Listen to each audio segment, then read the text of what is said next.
While I regret that the Jewish observance of Shabbat means that I can't be present for what I am confident will be a vital and important gathering, I am grateful to be a part, even in this limited way, of the conference. And only more so that Pope Francis has added his voice, his awesome moral authority, to the challenge, the global challenge before us all. For whatever the distinct matters that may be unique or even divisive among the many religious traditions, if you will, the particularism of our callings, the Pope's call urgently to address climate change impacts us all. Indeed, may it unite us all. That said, I would address a challenge of a different and lesser order. Namely, what might I suggest that you don't already know or acknowledge? Climate change, or as I prefer, global weirding, is real, and it is a consequence of human activity. Such is not a scientific controversy, just, if only that just were enough to move us, a political one. Even so, there likely remain in our various communities and congregations a number who, as soon as one states any conviction about the necessity for urgent action on global warming, don't simply resist, they stop listening altogether, as they may conclude that we, perverse metaphor though it be, have drunk the climate change Kool-Aid. Even so, in fact, even if we are wrong, two compelling notions may assist in encouraging, or at least inoculating against, the most recalcitrant deniers in our communities. One, straightforwardly, every good scout knows you have to leave your campsite better than you found it. Not compelling enough? How about an argument from greed? With only a modest part of tongue-in-cheek, it seems a certainty that economic supremacy in any future global economy will default to those companies and countries who provide the breakthroughs so necessary in the development of green technology. Maybe enlightened self-interest, combined with, all right, a small amount of short-term thinking and a strong dose of generations-long concern, may turn, literally turn, the tide that will, if unchecked, inundate us all.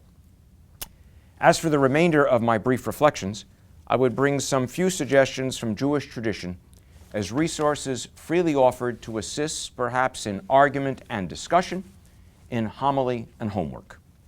So let's begin at or near the beginning. In Genesis chapter 2, verse 15, Vayikach Hashem Elokim et Adam v'yanichenu vegan Eden la'avda u'lashamra. If your Hebrew's a little rusty, don't worry. And the eternal God took the human and placed the human in the Garden of Eden to work it and to guard it. That's one way of translating that Hebrew. I want to emphasize a couple of points in this single sentence. U'lashamra, to work it and to guard it. We've not given sufficient attention to that conjunction. We've worked it plenty, but we haven't guarded it nearly enough, or as well the word lishmor, shamra, to preserve it, to keep it. Additionally, v'yanichenu, the verb to place the person there, literally is the word that gives us to camp in a place, to get us back to the scout requirement, to leave it better than we found it.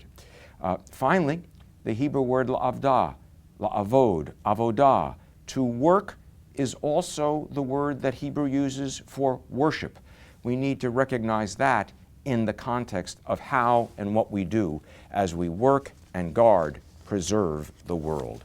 An 8th century midrash, a rabbinic commentary, comes to mind. God led the human around all the trees of the Garden of Eden, and God said to the human, "See my works, how good and praiseworthy they are. And all that I have created I made for you. But be mindful then that you do not spoil and destroy my world. For if you spoil it, there is no one after you to repair it."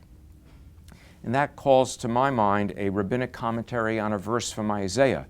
You are my witnesses. Kivyachol is the Hebrew. As though it were possible, they say, if you are not my witnesses, then I am not, as it were, God. And the evidence around us gives what I would suggest is terrible testimony against us as to what we are in fact worshiping. Or as a comment of Ralph Waldo Emerson indicates, what we are worshiping, we are becoming. Then to Maimonides, the 12th century sage in Jewish tradition, whom some of you may know as a bridge to St. Thomas Aquinas, offers the suggestion of human beings perceiving that every one of their actions is delicately balanced on a balance scale. The scales are equal. Each action has the possibility of determining the fate of all. Every human being is called to weigh that, to know that, to understand that. And note, he doesn't say every Jew. No, every human being must measure and balance every action. So an old midrash, again a rabbinic commentary, that suggests a bunch of little devils are in conversation and how they might best foil humanity's rise to be more godly. The cleverest devil is designated because he suggests, I fool humanity by indicating to them there is still time. There is always more time. And talk of devils brings to mind their opposites, so let's spend a moment on angels. Some reflections about angels. You may be aware that the Hebrew word that comes into English as angels, the Hebrew word is malach. It literally means messengers, not necessarily any reference to celestial winged creatures, rather messengers. The Hebrew gets to Greek as angelos and gives us the word angels in English. So a comment of Abraham Joshua Heschel. Are we perhaps messengers, parentheses added, angels? Are we perhaps messengers who have forgotten our message? And does this conference perchance give us an opportunity to not only remember it, but to live it? I referred to Heschel, one more Heschel story, that one he tells about himself as a young child, 8 or 9 years old, studying the binding of Isaac, Akedat Yitzchak, the almost slaying by Abraham of his son. And Heschel, as he's reading this story with his teacher, bursts into tears. The teacher tries to comfort him. Why are you crying, Abraham? You know the angel will come. The angel will stop the knife from slaying Isaac. And Heschel, through his tears, says, yes, but what if the angel had come too late? So I would combine that, at the moment at least, we're the only, maybe at least the best angels God's got. I pray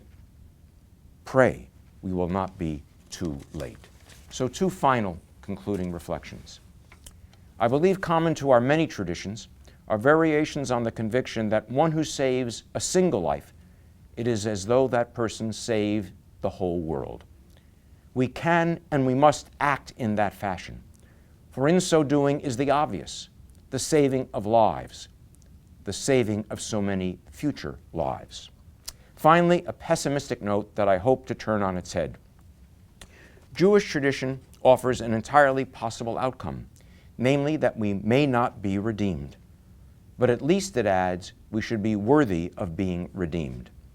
Meaning, at least the way I would unpack it, from a divine, a God-intoxicated perspective, that there might issue forth a kol demama daka. You may know the phrase as it's usually translated, a still small voice, the thinnest sliver of a whisper that articulates, well done, well done. Until that point, we clearly have a lot of avodah to do, a lot of work, a lot of worship, a lot of service to do. Thank you.